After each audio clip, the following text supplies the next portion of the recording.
শীতের দিনে এক সপ্তাহ গোসল না করলে শরীরের তেনে যে গন্ধটা ওটা তো যেমন তেমন, কিন্তু নিচতলার তেনে যে গন্ধটা বাইর হয় ওই গন্ধটা যদি কিছু কিছু বেটার মুহের মধ্যে ডলা দিতে পারতাম, কি মজা সাড়াইতে পারতাম।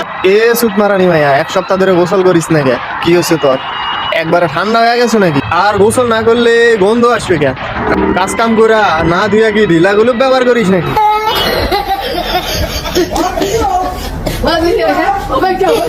তোর যে গন্ধ ধরা নিচতলা, কোনো বেড়া মানুষ তো দূরের কথা, কুত্তা মুখ দিবে না রে। নিচতলার দরজা খুলে তোর বাপ ওখানে লাগে দে, একবার সুন্দর করে চাটে পরিষ্কার করে ফেল দিবেন। তোর বাপ যদি চাটার আগে গন্ধ শুঙ্গে অজ্ঞান হয়ে পড়া যায়, তাহলে এক কাম কর, আমাকে বগুড়ার চলে আয়, ফাইলিং করে একবারে স্যান্টের বোতল ঢুকা দে মনে।